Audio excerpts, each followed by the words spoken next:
All students of class 9th of TSS School 87 RD Kaliganj are welcome to present in online classes for physics chapter class 9th. First of all,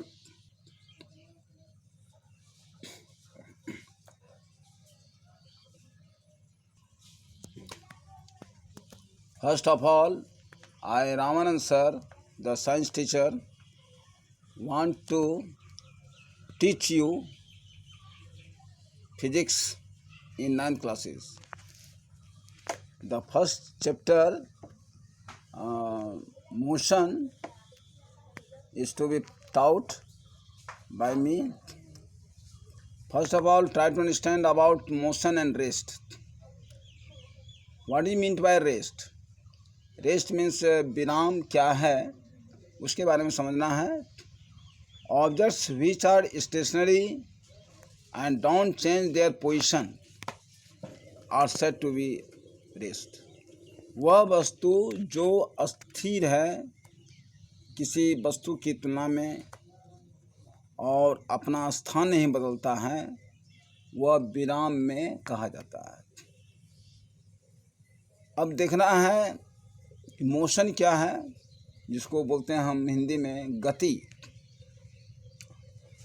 objects which changes their position with time with respect to its surrounding.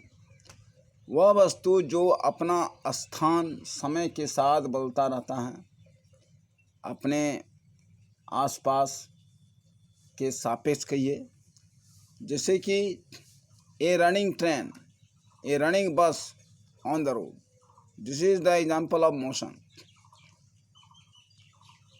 But a farmer standing in his field near the track is the example of rest. Now, you have understood all. Now, secondly, I want to describe about the distance and displacement. Distance means दूरी, the total length of the path covered by the object is called distance. मतलब क्या हुआ कि किसी भी वस्तु के द्वारा तय की गई उसकी कुल दूरियां की जो माप है उसी को बोलते हैं दूरी. अब एग्जाम्पल में देख लीजिए कि स्टार्टिंग पॉइंट ए है. From A to B any object moves from A to B. After that from B to C covers 3 kilometer. After that from C to D it covers 2 kilometer. After that it covers D to E covers 3 kilometer. After that from E to F covers its distance 3 kilometer. Totally the total distance covered by the object AB plus BC plus CD plus D plus EF is equal to 13 kilometer. It is the distance covered by the object. You have already understood? Thank you. Now, try to come to understand displacement. What do you mean by displacement? Means Visthapan. The shortest distance measured from the initial point and final point of the moving object is called displacement. कोई भी वस्तु शुरुआती बिंदु से चली और अंतिम बिंदु तक जो पहुंची, ये जो शॉर्ट डिस्टेंस है हमारा A to B, this is the displacement. Now physical quantity. What is mean by physical quantity?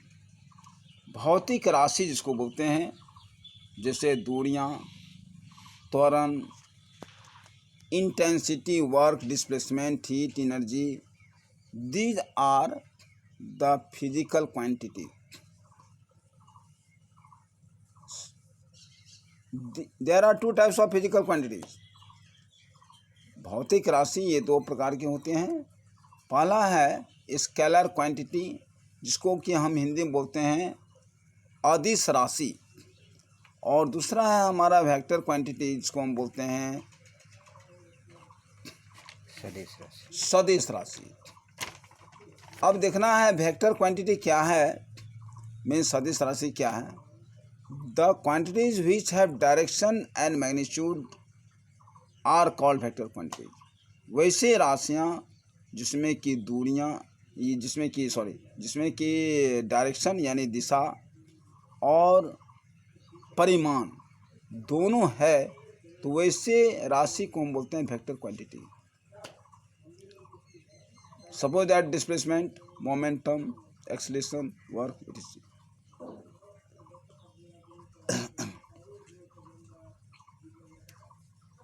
Scalar quantities, the quantities which don't have direction except magnitude, are called scalar quantities.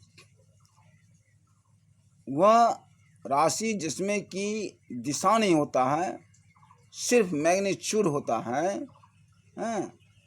उसे हम कहते हैं scalar quantity. जैसे energy, heat, light, these are the examples of scalar quantity. Now come to understand about the difference between distance and displacement. Distance, the total path covered by the object is called distance. जो वस्तु के द्वारा जो कुल तय की गई दूरी है उसी को कहते हैं डिस्टेंस यानी दूरी। और डिस्प्लेसमेंट यानी विस्थापन, the shortest distance covered by the object is called displacement. न्यूनतम दूरी जो वस्तु द्वारा तय की जाती है उसी को कहते हैं विस्थापन। अब देखिए number 2 difference, it has not fix direction. इसमें दिशा का ज्ञान नहीं होता है, और दिशा ज्ञान होता भी है तो अनिश्चित होता है। That's why it is scalar quantity. On contrary to it, it is displacement is vector quantity. Displacement जो है vector quantity है, because of magnitude and direction both. क्योंकि इसमें डायरेक्शन और मैग्नीट्यूड जो है दोनों होता है। अब now 4th point, magnitude of the distance is more in the case of distance. Distance में क्या होता है कि मैग्नीट्यूड, डिस्टेंस का जो मैग्नीट्यूड है वह अधिकतम होता है और डिस्प्लेसमेंट का जो मैग्नीट्यूड होता है वह छोटा होता है। अब आप देखना है नंबर 5 में डिस्टेंस में, distance is always positive. Distance हमेशा धनात्मक होता है, जैसे +2, +5, +3, +21, it may be something. Now displacement means विस्थापन, it may be positive or negative. यह धनात्मक भी हो सकता है और ऋणात्मक भी हो सकता है और कभी कभी जीरो भी हो सकता है ना। अब जैसे मान लीजिए कोई भी वस्तु, कोई राउंड ट्रैक है, कोई स्टार्टिंग बिंदु से स्टार्ट करता है, फिर वह स्टार्टिंग बिंदु पर ही फिर उसका चले आता है, यानी फाइनल पॉइंट, दोनों स्टार्टिंग पॉइंट और फाइनल पॉइंट दोनों अगर एक साथ मिल जाता है तो वो उसका डिस्प्लेसमेंट 0 हो जाता है। दैट्स व्हाई नाउ इतना ही के साथ आज फिजिक्स का 9th क्लास ख़त्म होता है। फिर अगले चैप्टर को हम दूसरे दिन हम बताएंगे। तब तक के लिए धन्यवाद।